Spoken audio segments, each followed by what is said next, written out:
नमस्कार, आप सभी का स्वागत है। मैं हूं सुमित और अब आपका पैसा होगा सेफ। यानी कि मनी नाइन हमेशा से आप लोगों को बताता है कि कैसे पैसे को आप बढ़ाएं, कैसे पैसे को निवेश करें, कैसे अपने निवेश को सुचारू रूप से आगे बढ़ाते रहें। लेकिन निवेश तो तभी करेंगे जब पैसा सेफ रहेगा, और ये पैसा सेफ कैसे रहेगा, इस पर आज हम खास बातचीत करने वाले हैं। पहले कुछ आंकड़े आपके सामने रख देता हूं। दरअसल FY23 में एक आंकड़ा ये कहता है कि करीब करीब 83.700 करोड़ UPI ट्रांजैक्शंस हुए हैं। FY24 में ये नंबर पहुंचा 13100 करोड़ के आसपास, और 2023 में करीब 30 करोड़ इंडिविजुअल और 5 करोड़ मर्चेंट ने UPI के ट्रांजैक्शन किए। अब इस तरह के बड़े बड़े नंबर, बड़े बड़े पैसे जब इन्वॉल्व होते हैं तो अब उस पैसे को सेव करना भी ज़रूरी है। तो ये सेफ कैसे रखा जाता है, क्या है इसके पीछे की पूरी गणित, इन सब पर भी बातचीत कर लेते हैं। और बातचीत करने के लिए खुद हमारे साथ आज मौजूद हैं अनुज भंसाली साहब, जो कि head of trust and safety phone पे के हमारे साथ मौजूद भी हैं। अनुज सर नमस्कार, स्वागत है कार्यक्रम में। हम लोगों के लिए चैलेंज रहता है पैसे को बढ़ाना, लेकिन आपके लिए सबसे बड़ा चैलेंज तो यही खड़ा है पैसे को बचाना, वो भी जब इतने बड़े वॉल्यूम्स में ट्रांजैक्शन हो रहा हो। क्योंकि फ़ोन पे एक डोमिनेटिंग पोजीशन पर है UPI के अंदर, और इस तरह की डोमिनेटिंग पोजीशन में आपको इतने बड़े बड़े ट्रांजैक्शंस को होते हुए देखना होता है। Millions and millions of rupees transact हो रहे हैं। कैसे ये पूरा काम कर लेते हो आप लोग? धन्यवाद सुमित जी। अ, आपकी बात बिल्कुल सही है। ऑनलाइन पेमेंट्स बहुत तेज़ी से बढ़ रहे हैं। इंडिया जिस रेट पे ग्रो कर रहा है, और डिजिटल पेमेंट्स मेरे ख्याल से इंडिया के अलावा कहीं पे इस रेट पे पेमेंट्स का ग्रोथ नहीं हुआ है। तो इसके साथ एक चैलेंज ऑफ कोर्स आता है, वो है पैसे को सेफ कैसे रखें। फ़ोनपे के अंदर हम लोगों का स्टार्टिंग से एक ही मिशन रहा है, वो है कस्टमर का ट्रस्ट। कस्टमर को किस तरह से हम सेफ रख सके, वो सबसे पहला हम लोगों का जोर रहता है। उसी के चलते हुए हमने काफ़ी टेक्नोलॉजी में इन्वेस्ट किया है। काफ़ी चीज़ें हैं जो हमारी रियल टाइम प्रोसेस होती है, और हर पेमेंट, हर लॉगिन जो ऐप के अंदर होता है, उसको हम रियल टाइम एवेल्युएट करते हैं। जहाँ पर भी हमें रिस्क लगता है वहाँ हम उसको ट्रांजैक्शन को डिक्लाइन करते हैं।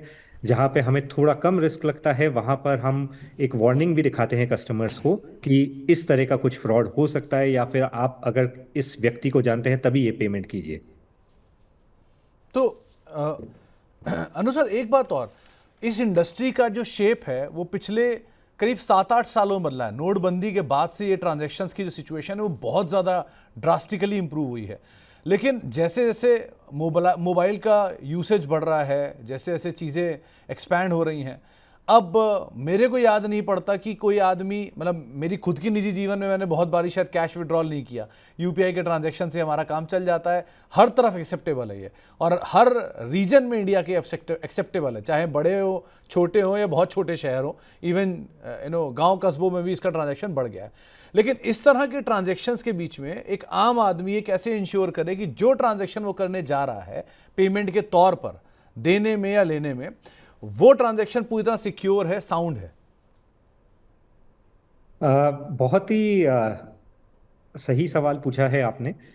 इस सवाल का सिंपल जवाब है, जैसे आप आज से 8 साल पहले कैश के साथ डील करते थे।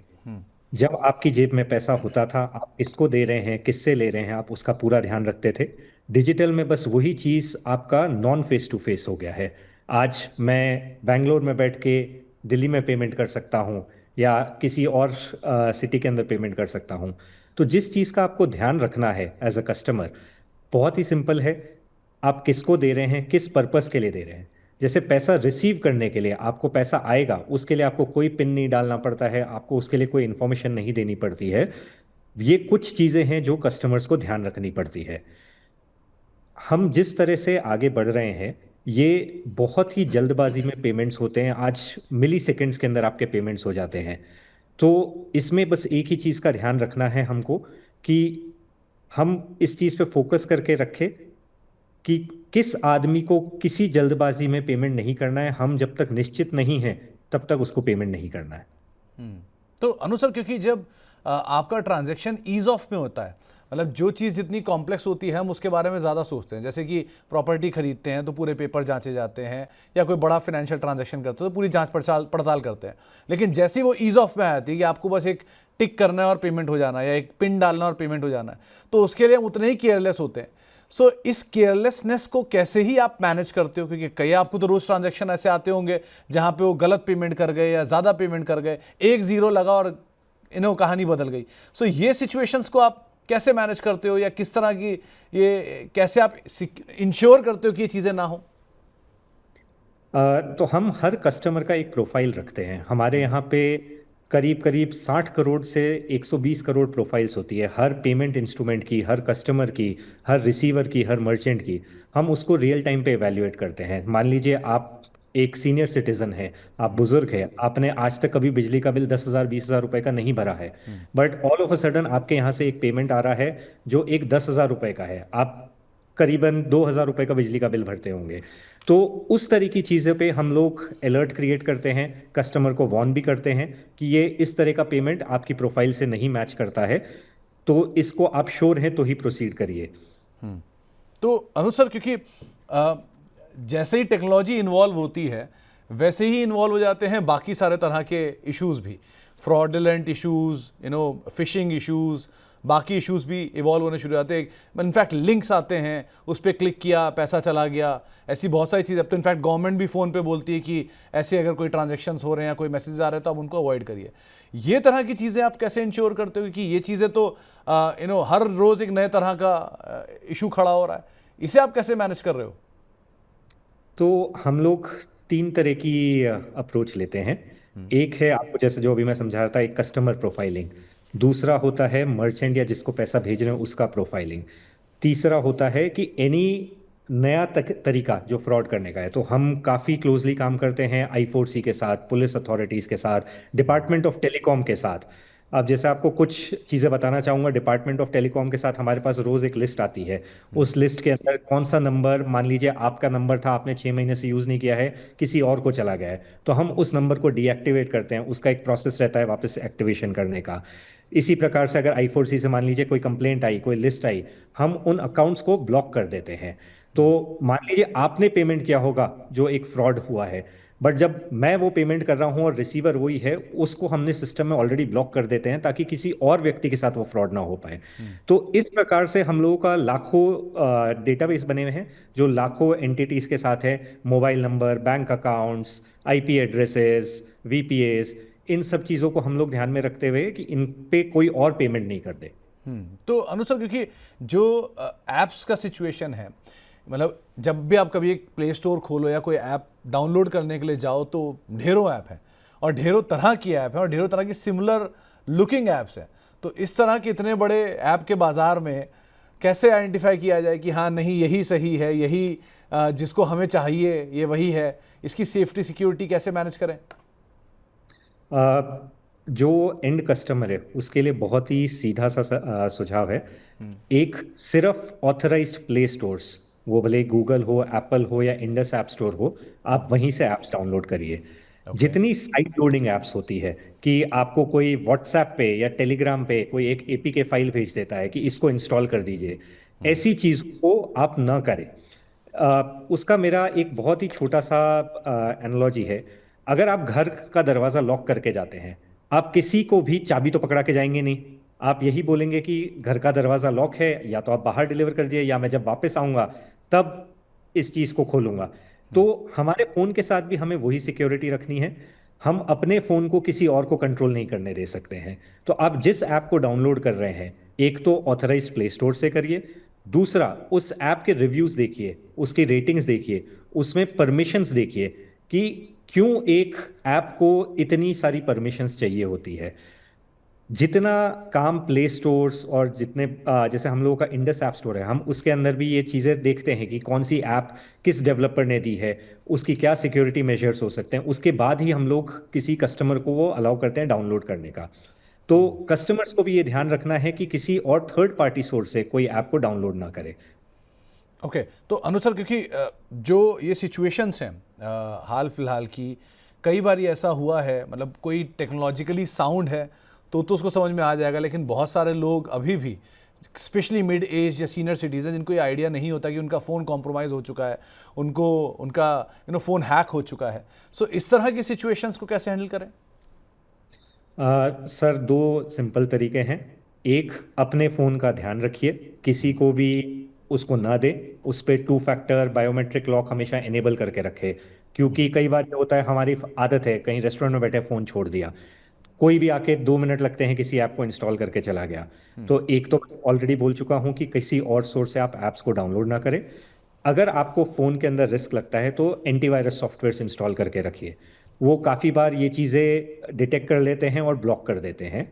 दूसरी चीज़, जितनी ऐप्स आपके फ़ोन में इंस्टॉल्ड है, आप उनको महीने में एक बार कम से कम रिव्यू कर लीजिए कि वो ऐप मैं यूज़ करता भी हूँ, नहीं करता हूँ, या फिर ये मैंने किसी एक पर्पस के लिए इंस्टॉल किया था, अब वो पर्पस ख़त्म हो गया है, उस ऐप को अनइंस्टॉल कर दीजिए। कुछ ऐसी ऐप्स होगी जो एक्सेसिव परमिशंस मांगती है, उन परमिशंस वाली ऐप में आप वो देख लीजिए, अगर आप नहीं यूज़ करते हैं तो उन ऐप्स को हटा दीजिए। तो बहुत ही सीधा और सरल तरीका है। आपके हाथ में आपकी खुद की सिक्योरिटी है, आप खुद से कंट्रोल करिए, आप उन चीज़ों पे ध्यान रखिए।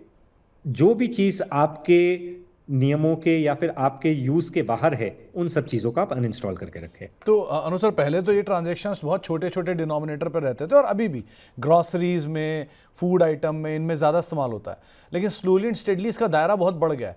अब लोग लोन रीपेमेंट के लिए लाख लाख के ट्रांजैक्शंस या और बड़े डिनोमिनेटर के ट्रांजैक्शंस के लिए भी इसका इस्तेमाल करते हैं। सो यहाँ पर जो लोग यूज़र हैं इसके रेगुलर, उनको तो आइडिया रहता है, लेकिन जो नॉन रेगुलर यूज़र हैं, जैसे किसी की पेरेंट्स हैं या एल्डरली कपल हैं, वो इसको कैसे इंश्योर करें कि हाँ वो सेफ ट्रांजैक्शंस कर रहे हैं और जो पेमेंट वो करने जा रहे हैं वो ठीक ठाक है? सर, इसके लिए हमने एक नया फीचर अभी यूपीआई सर्कल करके लॉन्च किया है। ये specially targeted toward senior citizens है। हम लोगों का थॉट प्रोसेस बहुत सिंपल है। जहां मान लीजिए आपके मम्मी पापा हुए या फिर कोई भी सीनियर सिटीजन या बुजुर्ग हुए, उनको ट्रांजैक्शन तो करना है बट उनको ये नहीं पता कि ये सेफ है या नहीं है। यूपीआई सर्कल पे आप अपने अकाउंट के साथ उनका अकाउंट लिंक कर सकते हैं। जब भी वो पेमेंट करेंगे, कोई क्यूआर स्कैन करेंगे, तो वो रिक्वेस्ट आपके पास आएगी ऑथराइजेशन के लिए। आप ध्यान रख सकते हैं और उसमें एक बहुत ही उनको इजी तरीका दे सकते हैं पेमेंट करने का, बिना किसी वरी के कि वो पेमेंट कैसे करेंगे या किसको करेंगे या कब करेंगे। तो ये एक तरीका है। दूसरा तरीका ऑफ कोर्स सी बात है कि अपने पेरेंट्स को एजुकेट करें। आप जितने आसपास के आपके सर्कल के लोग हैं, क्योंकि हर फैमिली में कोई एक ना एक जना होता है जो थोड़ा सा टेक्नोलॉजी सेवी होता है, अब वो भले जेन जी हो या फिर कोई भी हो, कुछ बेसिक चीज़ों का ध्यान रखिए कि कितने अमाउंट के ऊपर का ट्रांजैक्शन हो, किसी से एक बार पूछ लीजिए। 5 मिनट लगते हैं कॉल करके पूछने में, ये ऐसा कर रहे हैं, करें नहीं करें। उस तरह से बहुत सेफ सिक्योर रह सकते हैं। तो सर, क्योंकि ये आपने ये अब जेनजी का जो मामला है वो भी उठा दिया और आप इस इंडस्ट्री को शेप अप होते हुए देख रहे हो पिछले 10 एक सालों में, सो ये ट्रांजैक्शंस की जो सिचुएशंस हैं ये कैसे बदली है? मतलब 2016 से 2020 तक, और फिर 2020 से 2024 तक, या 22-23 तक, और 23 से 25 से जो जेनजी आ गई है इस जनरेशन के बीच में, इन तीन के बीच में कैसे ग्रोथ अब आप देख रहे हो, किस पैटर्न में बदल रहा है ये? क्योंकि पहले एक आम ग्रॉसरी स्टोर पे इस्तेमाल होना, फिर धीरे धीरे उसका इस्तेमाल और दायरे में बढ़ना, ऐप्स के पेमेंट और बाकी चीज़ों के लिए इस्तेमाल होना, और अब हर ट्रांजैक्शन में इसका नाम आना। इनफैक्ट एक तो बड़ा इंटरेस्टिंग आर्टिकल ये भी है कि टॉफ़ी बिजनेस को ख़त्म कर दिया है यूपीआई ने। सो इसको आप कैसे शेप अप होते हुए देख रहे हो? सर, शेपअप तो एक्सपोनेंशियली हो रहा है। इंडिया के अंदर जिस तरह से भारत देश में ट्रांजैक्शंस बढ़ते जा रहे हैं, वो एक हॉकी स्टिक कर्व की तरह बढ़ते जा रहे हैं। आज 2016 से 20 तक जितने ट्रांजैक्शन होते थे, आज वही हम लोग कहीं कहीं महीने भर में पूरे कर रहे हैं। कहीं ना कहीं हम दिन के 600 से 700 मिलियन ट्रांजैक्शंस कर रहे हैं पूरे यूपीआई नेटवर्क पे। तो एक बहुत ही ड्रास्टिक शिफ्ट आया है। आज हम अपनी ही बात ले लीजिए, आज 2020 तक भी आप साथ में वॉलेट लेके निकलते थे, कहीं पे पेट्रोल भराना होता था, कहीं पे कुछ करना होता था। और आज ऐसी हालत है, आप मोबाइल लेके निकल जाएं, भली दूसरी सिटी चले जाएं, आप तब भी बिना वॉलेट के आराम से सब काम कर सकते हैं। तो ट्रांजैक्शन रेट तो बहुत रैपिडली ग्रो हुआ है और ये आगे भी कंटिन्यूड रहेगा। तो सर, 600 से 700 मिलियन रोज का ट्रांजैक्शन मतलब होता है देश की आधी आबादी यूपीआई कर रही है हर महीने। मैं सही बोल रहा हूं? बिल्कुल। तो ये नंबर गोइंग फॉरवर्ड, मतलब क्योंकि जिस तरह की ग्रोथ मोबाइल टेक्नोलॉजी में है, डिजिटल टेक्नोलॉजी में है, और सिक्योरिटी आप लोग दे ही रहे हो, तो ये कहाँ तक जाते हुए देख रहे हो आप नंबर? सर, नंबर का गोल तो कहीं ना कहीं 1 बिलियन ट्रांजैक्शंस का भी है। हाँ। कि उसको भी अचीव करेंगे। अब नए नए प्रोडक्ट्स लॉन्च हो रहे हैं जिससे हम ये पेमेंट्स को और इजी कर सके और अडॉप्शन बढ़ा सके। तो बाकी तो देखते हैं किस तरह से ग्रोथ होता है। चल एक और चीज़ सर, ये जो आपने अभी रिसेंटली यूपीआई सर्कल की बात की, ये यूपीआई सर्कल में एक तो हमारा सर्कल होगा जिसके थ्रू हमें हर तरह की इंफॉर्मेशन आती रहेगी, लेकिन क्या इसकी कोई लिमिट्स भी रहेंगी? या अगर मान लीजिए कि कोई सीनियर सिटीज़न की अलग पेइंग टेंडेंसीज हैं, पेइंग लाइबिलिटीज़ हैं, और दूसरे की किसी और तरह की पेइंग लाइबिलिटीज़ हैं, तो उसको भी आप लोग केटर करोगे इसमें?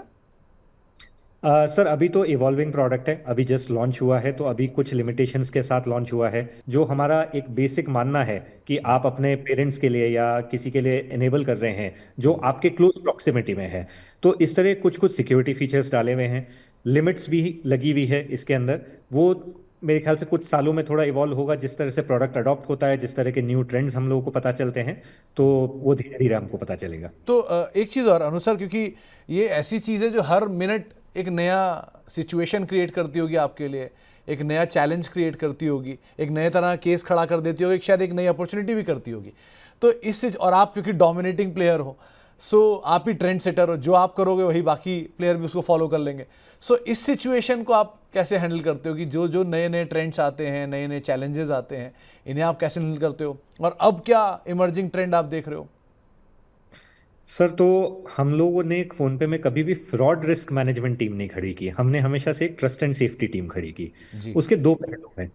फ्रॉड रिस्क तब होता है जब आपके साथ फ्रॉड हो गया और उसको हैंडल करने के लिए, मान लीजिए वो भले बैंक हुआ या फिर फोन पे हुआ, कि वो आपका इशू एड्रेस कर देगा कि आपके साथ फ्रॉड हुआ, आप ये करिए। जी। ट्रस्ट एंड सेफ्टी टीम हमने नाम इसलिए रखा था, कस्टमर को हम किस तरीके से सेफ रख सकते हैं, डिजिटल पेमेंट्स में उसका ट्रस्ट किस तरह से बरकरार रहे। तो उसको करने के लिए हमारा एक न्यू प्रोडक्ट, या जब भी कोई नया प्रोडक्ट आता है जो लॉन्च हो रहा होता है मार्केट के अंदर, हम उसकी बहुत सारी टेस्टिंग करते हैं। उसका मनी लॉन्ड्रिंग से लेके उसका फ्रॉड रिस्क कैसे हो सकता है, उस सब चीज़ों को इवैल्यूएट किया जाता है। उस इवैल्यूएशन करने के बाद हम उस पर चेक्स एंड बैलेंसेस लगाते हैं। तो हमारी जो खुद की इन हाउस टीम है वो हर तरीके से ये प्रयास करती रहती है कि अगर फ्रॉड करना है तो हम किस तरीके से कर सकते हैं। वो हम इंटरनली टेस्ट करते हैं और उस टेस्टिंग के बाद हम उसके कुछ प्रिवेंशन मैकेनिज्म्स लगाते हैं। वही प्रिवेंशन मैकेनिज्म्स फिर हम इंडस्ट्री के साथ शेयर भी करते हैं कि हमने इस तरह का ट्रेंड देखा है, या फिर हमें लगता है कि ये इस तरीके से मिसयूज हो सकता है, तो इसके लिए इस तरह की सेफ्टी गाइडलाइंस इशू की जाए। तो सर बीच में कुछ खबरें ऐसी भी उड़ी थी कि शायद यूपीआई आईडी मर्चेंट्स वेबसाइट पे सेव किया जा सकता है। गोइंग फॉरवर्ड गवर्नमेंट इसके ऊपर कामकाज भी करे, तो क्या ये एक्सपेक्ट करें हम एनी टाइम सून? सर इस सवाल का जवाब मैं नहीं दे पाऊंगा। चलिए, लेकिन ये कुछ बज़ बाजार में उड़ी थी इसलिए उस पर बात करना भी ज़रूरी था। Anyways, coming back to your safety part, एक और चीज़ सर, क्योंकि बहुत सारे रिसेंटली ऐसे इंसिडेंट्स भी देखने को मिले जहाँ पर फ़ोन लिया जाता है, कुछ मिनट के लिए हाथ में जो टेक्नोलॉजिकली साउंड लोग होते हैं उसे हाथ में लेते हैं, कुछ नंबर्स डालते हैं और आपके ट्रांजैक्शंस सीधे सीधे हो जाते हैं। सो आपका फ़ोन कॉम्प्रोमाइज़ हो जाता है उस सिचुएशन में। ऐसे मल्टीपल केसेस हाल फिलहाल में आए हैं सेफ्टी को लेकर। इस तरह की सिचुएशंस को कैसे हैंडल कर सकते हैं? या ऐसे अगर मतलब आप फिजिकली अगर आपके हाथ से कोई फ़ोन लेके ऐसा कुछ हो रहा है तो कैसे चेंज किया जाए इसे? सर अगेन बहुत ही सिंपल और सीधा प्रोसेस है। हर ऐप पे आप एक टू फैक्टर ऑथेंटिकेशन लगा सकते हो। जैसे हमारी ऐप में आप बायोमेट्रिक लॉक या पिन लॉक लगा सकते हैं। तो मान लीजिए आपका फ़ोन अगर किसी ने ले भी लिया, वो उस ऐप के अंदर नहीं जा पाएगा, तो ठीक। वहाँ पे एक फैक्टर ऑफ सिक्योरिटी हो गया। दूसरा, उसके बाद हर ऐप के अंदर या फिर हर पेमेंट, इंडिया में बहुत ही अच्छा एक सिस्टम है कि एवरी पेमेंट इज 2FA। इसका मतलब है हर पेमेंट पे दो फैक्टर ऑफ ऑथेंटिकेशन होता है। सो वो भले OTP हुआ, पिन हुआ। तो सिक्योरिटी की लैंग्वेज में अगर इसको कहा जाए तो तीन तरह के मेन इशू रहते हैं। आप कौन हैं, हु यू आर, आप क्या जानते हैं, व्हाट डू यू नो, और आपके पास क्या है, व्हाट डू यू हैव। तो इन तीन चीजों पे ही आपका सारी एप्स की पेमेंट सिक्योरिटी रहती है। आप कौन हैं, आपका मोबाइल नंबर हो गया, आपका ईमेल आईडी हो गया, आपका KYC हो गया। आपके पास क्या है, आपके पास एक फोन है, उस फोन को हम डिवाइस बाइंडिंग करते हैं, उसको लॉक करते हैं कि आपका पेमेंट सिर्फ आप ही के डिवाइस से हो सकता है। और आप क्या जानते हैं, वो आपका पिन हो गया, वो आपका बायोमेट्रिक हो गया। सो इस तरह की सिक्योरिटी मेजर्स रहने के बाद ये काफ़ी हद तक सेफ रहता है। काफ़ी केसेस जो हमने देखे हैं, लोग उसमें पासवर्ड्स नहीं लगाते हैं, या फिर मान लीजिए आप यूपीआई पिन ले लेंगे तो अगर कोई 0000 या 1111 लगा देगा, तो जो बहुत ही कॉमन नॉलेज है, तो उसमें अगर लोग ट्राई करते हैं तो कई बार हो जाता है आपका फ़ोन लेने के बाद। तो इस तरह के जो सिक्योरिटी मेजर्स है कि आप अपना पिन थोड़ा सा कॉम्प्लिकेटेड रखिए, अपने डिवाइस को लॉक रखिए, हर ऐप के अंदर एक लॉक रखिए, ये आपके लिए बहुत ही सिंपल तरीके हैं जिससे आप अपने आप को सेफ गार्ड कर सकते हैं। सर क्योंकि ये पिन की आपने बात उठाई, तो जिनकी मतलब आम तौर पे जिनकी मेमोरी कमज़ोर होती है, मेरे जैसे लोग, वो अपनी बर्थडे या बाकी तरह की चीज़ों को पिन में डाल देते हैं, वो आपको केस में मिलते भी होंगे। तो ये तरह की सिचुएशंस के लिए, और दूसरा क्योंकि हर ट्रांजैक्शन के अलर्ट इमीडिएट बेसिस पर आते भी हैं, चाहे मेल के थ्रू या मैसेजेस के थ्रू। तो मल्टीपल टाइम क्या होता है, ट्रांजैक्शन हुआ, डेबिट हुआ, सामने वाले वेंडर पे नहीं पहुंचा, वापस क्रेडिट हो गया, और फिर वहाँ इश्यूज शुरू हो जाते हैं पेमेंट को लेके कि हमने कर दिया, वहाँ नहीं पहुंचा। ये टाइप के जो कॉम्प्लेक्स केसेस आते हैं, इनको कैसे आप रीड करते हो? सर ये बहुत ही एज केस है, मतलब 0.001% केसेस होंगे जहाँ पे हमें कुछ इस तरह का देखने का मिलता है। हम टिपिकली मेक श्योर करते हैं, तो जैसे हमारे पास एक टेक्नोलॉजी, हम किल स्विच कहते हैं उसको। ठीक है। अगर मान लीजिए सामने वाले का जो रिसीवर बैंक है, वो भले ही मर्चेंट हुआ या कस्टमर हुआ, उसके अंदर एक सक्सेस रेट हम लोग कंटिन्यूसली मेजर करते हैं कि हर 5 में से मान लीजिए एक ट्रांजेक्शन अगर फेल हो रहा है, तो हम उसको कह रहे हैं कि 80% सक्सेस रेट है। उस केसेस में हम एक किल स्विच लगाते हैं। तो हम जानबूझ के वो ट्रांजेक्शन्स जाने नहीं देते हैं। तो इस तरह से हम कस्टमर से अगर चाहेगा तब भी पेमेंट नहीं होता है कि कुछ ना कुछ इश्यू चल रहा है बैंक के साथ। जब हम उसको साइड में मॉनिटर करते रहते हैं, जैसे जैसे वो इम्प्रूव होता है, तो जो आप केस कह रहे हैं, इसलिए हम लोग फोन पे ये बहुत कम देखते हैं कि हमने पेमेंट कर दिया और ऑटो रिवर्स होके हमारे पास वापस आ गया। उस तरह के एज केस बहुत ही कम रहते हैं। उसका सबसे सिंपल और सीधा तरीका होता है, अगर मान लीजिए आप किसी कस्टमर को पेमेंट करें या मर्चेंट को पेमेंट करें, आपने ट्रांजैक्शन कर दिया, आपके इसमें अगर सक्सेस आ गया है तो वो सक्सेस रहता है। आप मर्चेंट की ऐप में भी अगर चेक कर लेंगे तो वहां पे सक्सेस या फेलियर दिखा देता है। सो एक्चुअल बैंक में पैसा क्रेडिट या डेबिट होने में हो सकता है कई कई बार समय लग जाता है, एसएमएस नहीं आता है, या आधे घंटे बाद आता है, या 10 मिनट बाद आता है। तो एसएमएस एक तरीका है, ऐप से एक तरीका है, आप इन मल्टीपल तरीकों से चेक कर सकते हैं कि ट्रांजैक्शन सक्सेसफुल हुआ है या नहीं। तो अनुज सर, लास्टली, अगर कोई नया आदमी, कोई कोई ऐप यूज़र, कोई कोई तरह का कोई सीनियर सिटीज़न आपको आज सुन रहा हो, सो कोई 5 तरीके जो आप आइडेंटिफाई करते हैं कि इन 5 तरीकों को आप हर हाल में इस्तेमाल करिए। अगर आप ऐप यूज़र हैं, फ़ोन पे यूज़र हैं, और आपके हाथ में मोबाइल फ़ोन है, आप ट्रांजैक्शन करने जा रहे हैं, तो ये 5 तरीके आपको हमेशा अपने जहन में रखने होंगे। सर अपना फ्रॉडस्टर्स जितने हैं काफ़ी तेज़ हैं, तो साम दाम दंड भेद वो यूज़ करते हैं। हाँ, हमारा एक कहना है, जिफ, GIF, ग्रीड, इग्नोरेंस और फियर, लालच, डर और अज्ञानता, यही 3 रीज़न होते हैं जो कोई फ्रॉड होता है। आपको अगर एग्जांपल दूं कोई, तो आपको फोन आता है, बोलते हैं ये 5,000 रुपये इसमें इन्वेस्ट कर दीजिए, आपको 10,000 मिल जाएंगे या 20,000 मिल जाएंगे। हो सकता है आप 1 रुपया भेजे आपको 2 रुपये मिल जाए, आप 5 भेजे आपको 10 मिल जाए, और जब आप 5,000 भेजेंगे तो आपको कुछ नहीं मिलेगा। तो इस तरह के लालच से दूर रहे। दूसरा होता है डर। मैंने, सर ये बहुत ही अर्जेंट सिचुएशन है, या फिर यहाँ पे कोई कुछ हो गया है, आप अगर ये अभी नहीं करेंगे आपकी KYC बंद हो जाएगी, आपका फ़ोन नंबर बंद हो जाएगा, या फिर पुलिस ने आपके ऊपर केस कर दिया है। इस तरह के सब चीज़ों से थोड़ा सा डरे कम, थोड़ा शांति से सोचिए, किसी एक और आदमी से बात कर लीजिए, आपको समझ में आ जाएगा कि 99% ऑफ द टाइम ये सब एक डर क्रिएट करने के लिए होता है ताकि आप जल्दबाजी में करें। तीसरा होता है इग्नोरेंस। इग्नोरेंस होता है कि मुझे पता ही नहीं कि कुछ इस तरह से भी हो सकता है। जैसे हमारे पास कई बार केस आते हैं, लोग बोलते हैं कि सर हमने आपको पैसा भेज दिया है, देखिए आपके उस पे स्क्रीन पे आ रहा होगा, और अपना यूपीआई पिन डालिए, आपको पेमेंट रिसीव हो जाएगा। तो इसको हम टिपिकली कलेक्ट कॉल फ्रॉड बोलते हैं। आपको पैसा रिसीव करने के लिए, आज उसका सबसे दूसरा पैरेलल एग्जांपल, आपके बैंक अकाउंट में पैसा डालना है किसी को, मान लीजिए कैश डालना है, या फिर NEFT करना है, या IMPS करना है, वो आपसे अकाउंट नंबर लेगा। वो ये थोड़ा ना बोलेगा कि आप अपना नेट बैंकिंग का पासवर्ड मुझे शेयर करिए तभी मैं पैसा डाल सकता हूँ। तो इन चीज़ों पे अगर ध्यान रखा जाए कि हम लोगों को पैसा लेने के लिए किसी चीज़ का कुछ करने की ज़रूरत नहीं है। तो मेरे हिसाब से 5 से ज़्यादा ये 3 चीज़ें ज़्यादा इंपॉर्टेंट है। चौथा, आपका फ़ोन आपका पर्सनल है, तो आपका वॉलेट जिस तरह से आपका पर्सनल है, आप अपना वॉलेट उठा के किसी को नहीं देंगे, आप अपने घर की चाबी किसी को नहीं देंगे, उसी प्रकार से अपने फ़ोन की सेफ्टी भी आपके खुद के हाथ में है। अनुज सर, एक चीज़ पूछनी थी आपसे, आपको कभी नहीं आया ऐसे फ्रॉडुलेंट फोन्स, फ्रॉडुलेंट ये सब चीज़ें? उन्हें थोड़ी ना पता है कि सामने कौन बैठा है। नहीं सर, बहुत आए हैं। और हम लोग स्टार्टिंग से ये करते हैं, हम तो पूरा एंगेज करते हैं उनको। हाँ। सो जब भी नया ट्रेंड आता है, मेरी टीम में भले किसी के पास भी आ जाए, तो वो व्हाट्सएप पे आए, वो टेलीग्राम पे आए, वो कॉल पे आए, और तो हम पूरा उनके साथ कोऑपरेट करते हैं ताकि हम ये समझ पाए कि किस तरीके से फ्रॉड करेंगे ये लोग। सो अराउंड 6 महीने पहले मुझे वापस एक साइबर अरेस्ट का फ़ोन भी आया था कि आपका नंबर बंद हो गया है, और कोई फिर वीडियो कॉल पे भी आया था जिसके अंदर एक पुलिस की यूनिफॉर्म में एक आदमी बैठा भी था, और वो पूछ रहा था आप कितना कमाते हैं, क्या करते हैं, और हम तो आपके अगेंस्ट केस कर देंगे। तो उनको मेरा बहुत ही सीधा जवाब था, सर आप बता दीजिए कौन से थाने में आना है, उसके बाद बात कर लेंगे। उसमें तो फोन रख दिया और चले गए।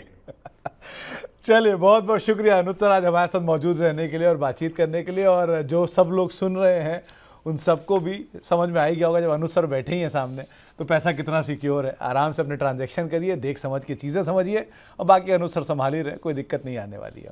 बहुत बहुत शुक्रिया सर हमारे साथ मौजूद रहने के लिए, आज अपना समय में देने के लिए और पूरी क्लैरिटी देने के लिए कि किस तरह से पैसा जो ट्रांजैक्शन के थ्रू हम करते हैं यूपीआई में, वो कितना सेफ है, कितना साउंड है, कितना सिक्योर है।